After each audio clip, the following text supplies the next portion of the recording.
ये कहानी शुरू होती है ऑस्ट्रेलिया के शहर सिडनी से। यहाँ पर हम एक लड़की को स्कूल में देखते हैं जिसका नाम जेनी है। वो अपने छोटे भाई जॉन के साथ उस स्कूल में पढ़ती है। जेनी के फादर एक एम्प्लॉय है जो उसी शहर की एक ऑफिस में काम करते हैं। अगले सीन में हम देखते हैं कि उसके फादर उन्हें शहर से दूर एक बंजर रेगिस्तान में ले जा रहे होते हैं। ये दोनों स्कूल यूनिफॉर्म में ही होते हैं। दरअसल इन्हें काफी वक्त हो गया होता है एक साथ बाहर गए हुए, इसीलिए वो उन्हें पिकनिक पर ले जा रहा होता है। लेकिन आज जेनी को अपने फादर का बिहेव थोड़ा सा चेंज लग रहा होता है। वो कभी गाड़ी चालू करता है तो थोड़ी देर बाद बंद कर देता है। इसी दौरान जॉन गाड़ी से निकलकर बाहर भागने लगता है। इसके बाद उसके फादर कहते हैं कि हम अपना कैंप इसी जगह पर लगाएंगे। वो अपने साथ खाने का सामान भी लाए होते हैं। जेनी उन्हें निकालकर गाड़ी से बाहर रखती है और उसके फादर अभी भी गाड़ी में बैठे होते हैं। जेनी अपने साथ एक रेडियो भी लाई होती है। उसका फादर गाड़ी में बैठकर अपने बेटे को दूरबीन से देख रहा होता है। तभी जेनी देखती है कि उसका फादर उसके भाई पे निशाना बंदूक से लगा रहा है और वो उसे शूट करने लगता है। अब इससे पहले कि उसको गोली लगती तभी जेनी आकर उसे पत्थरों के पीछे छुपा देती है। तभी जॉन यानी उसके छोटे भाई को लगता है कि ये सब कोई खेल खेल रहे हैं। जेनी उसे कुछ भी नहीं बताती, पर अब जेनी को पता चल गया होता है कि उनका फादर इन दोनों को मारना चाहता है। वो अपने भाई को लेकर वहाँ से छुपकर भागने लगती है। वो देखती है कि उसके फादर गाड़ी से पेट्रोल का गैलन निकालता है और उसे गाड़ी पर छिड़क कर आग लगा देता है और खुद को गोली मारकर अपनी जान ले लेता है। दरअसल जेनी के फादर काफी दिनों से डिप्रेशन में थे, इसीलिए वो अपने साथ जेनी और जॉन को भी मारना चाहता था।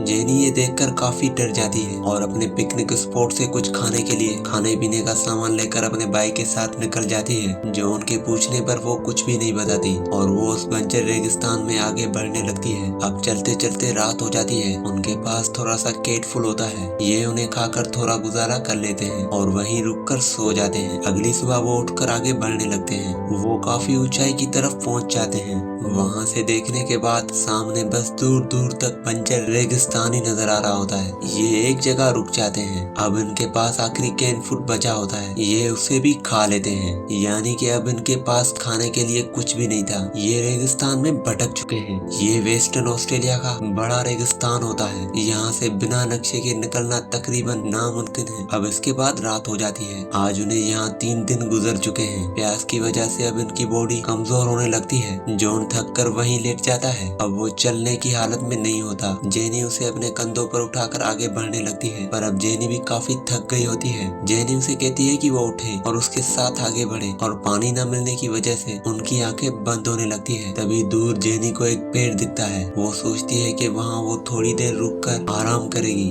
और फिर आगे बढ़ेगी। अब जब वो उस पेड़ के पास पहुँचते हैं तो उस पेड़ पर कुछ फल लटक रहे होते हैं और वहीं उस पेड़ के नीचे काफी पानी जमा होता है, जिसे देखकर ये दोनों बहुत खुश हो जाते हैं। लेकिन उन्हें ये लगता है ये फल जहरीला भी हो सकता है। और तभी ये देखते हैं कुछ पंछी उस फल को खा रहे होते हैं। ये दोनों वहीं रुककर अपना पूरा दिन गुजारते हैं और रात को वहीं पर ही सो जाते हैं। अगली सुबह जेनी उठकर देखती है कि वहाँ का सारा पानी सूख जाता है। ये देखकर वो काफी मायूस हो जाती है और अब पेड़ पर जो थोड़े फल होते हैं वो भी खत्म हो चुके हैं। इन दोनों को समझ में नहीं आ रहा होता कि एक रात में इतना सारा पानी कैसे सूख गया। जॉन पूछता है कि आज हम किस रास्ते से जाएंगे। जेनी कहती है कि हम यहीं रुकेंगे और मदद का इंतजार करेंगे। जॉन और सफर नहीं करना चाहता। वो उतनी धूप में काफी थक चुका है। इसके बाद दोपहर के टाइम पर वो वहीं सो जाते हैं। तभी एक दूर ऊंचाई पर एक आदमी उनकी तरफ आता हुआ दिखाई देता है। दरअसल ये एक शिकारी होता है जो उसी रेगिस्तान में अकेला शिकार कर रहा होता है, और वो उनकी तरफ आता है और अपनी जुबान से उनसे कुछ पूछता है। लेकिन जेनी को उसकी जबान समझ में नहीं आती और ना ही उस लड़के को इंग्लिश आती है। थोड़ी देर बोलने के बाद वो वहाँ से जाने लगता है। जेनी उसे रोकती है। वो उसे अपनी बात समझाने की कोशिश करती है, लेकिन उस लड़के को कुछ भी समझ में नहीं आता। तब जॉन उसे इशारों में समझाता है कि उन्हें पीने के लिए पानी चाहिए, जिसके बाद वो समझ जाता है कि इन्हें पीने के लिए पानी चाहिए। वो उस पेड़ के पास जाता है और गीली मिट्टी में एक लकड़ी की पाइप लगाकर और वो उसे खींचकर पानी को ऊपर ले आता है। दरअसल ये पानी सूखा हुआ नहीं होता, वो नीचे बैठ गया होता है। ये दोनों पानी को पीकर अपनी प्यास बुझाते हैं। इसके बाद वहाँ से वो दोनों उस लड़के के साथ आगे बढ़ते हैं। रास्ते में इन्हें काफी सारे ऊंट दिखाई देते हैं। वो लड़का कैंगरू का शिकार करता है और उसके बाद उसका मीट पकाता है। यहाँ पर जॉन के पास एक खिलौना होता है। वो एक ब्रिटिश सोल्जर होता है। वो लड़का उस खिलौने को फेंक देता है क्योंकि उसे ब्रिटिश से नफरत होती है, क्योंकि इन्होंने उनकी सारी फैमिली को खत्म कर लिया था। वो लड़का मीट पकाते हुए काफी सारी बातें बोल रहा होता है, लेकिन जेनी को कुछ भी समझ में नहीं आता। इस इसके बाद वो वहाँ पर साथ में खेलने लगते हैं। गर्मी की वजह से जॉन की पीठ में काफी छाले पड़ गए होते हैं। वो लड़का जानवर को मारकर उसके खून को गर्म करने लगता है और जॉन के पीठ पर लगा देता है। ऐसा करने से उसके छाले ठीक हो जाएंगे। अब वो उसके साथ आगे के सफर में निकल जाते हैं। वो लड़का उन्हें एक लकड़ी की छतरी बना कर देता है ताकि वो धूप से बच सके। जॉन उस लड़के से इशारों में बात करने लगता है और वो लड़का भी जॉन की बातों को समझ लेता है। वो लड़का आगे पत्थरों पर काफी साइंस बनाता है ताकि वो उन्हें अपनी सिविलाइजेशन के समझा सके, उनके बारे में बता सके। जेनी को लगता है कि शायद वो पहला इंसान है जिसने हम जैसे गोरे लोगों को देखा है। शायद आज तक वो अपने एरिया से कभी भी बाहर नहीं गया। इसके बाद जेनी जाकर पास के एक तालाब में तैरने लगती है और वो लड़का शिकार पर चला जाता है। थोड़ा आगे चलने के बाद इन्हें एक वेदर बलून मिलता है। थोड़ी दूर में एक रिसर्च टीम काम कर रही होती है पर इन्हें इनके बारे में कुछ भी नहीं पता। वहाँ से वो लड़का उन्हें फार्म पर लेकर जाता है। जेनी भागते हुए उनके पास जाती है, शायद यहाँ से उसे कुछ मदद मिल जाए, लेकिन वो फार्म पूरी तरह से खाली था। ये देखकर वो काफी मायूस हो जाती है। यहाँ वो लड़का जेनी से काफी बातें करता है लेकिन जेनी को कुछ भी समझ नहीं आता। शायद वो जेनी को पसंद करने लगा है। इसके बाद वो लड़का जॉन को लेकर शिकार करने के लिए चला जाता है। वहाँ उसे एक भैंसा दिखाई देता है। वो उससे लड़ने लगता है और जमीन पर पटक देता है। तभी वहाँ से कुछ गोरे ऑस्ट्रेलियन ट्रक लेकर आते हैं। उन्होंने एक भैंसे को अपने ट्रक के पीछे रखा हुआ होता है। वो कहीं भैंसों को अपनी राइफल से शूट कर रहे होते हैं। वहाँ वो लड़का खड़ा होकर ये सब देख रहा होता है। उसे ये सब ठीक नहीं लग रहा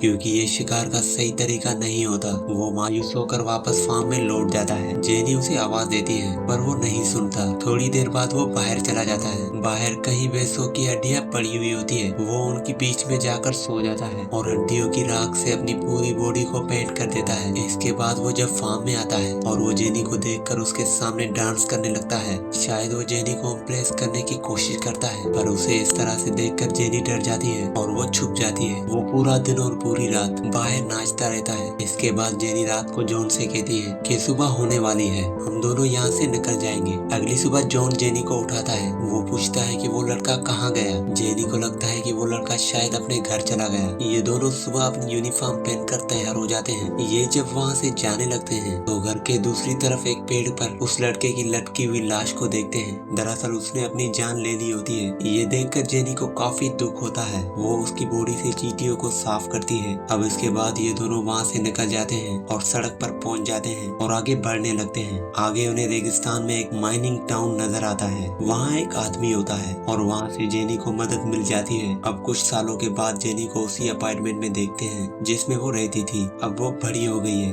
और उसने शादी भी कर ली होती है पर जेनी अभी भी उस लड़के को भूल नहीं पाई। वो उसके साथ बिताई हुई रातों को याद करने लगती है और उसकी बातों को याद करती है और इस कहानी का एंड हो जाता है। अगर ये कहानी आप दोस्तों को अच्छी लगी हो तो प्लीज मेरे चैनल को सब्सक्राइब और वीडियो को लाइक जरूर कर देना। तो मिलते हैं किसी नई वीडियो में।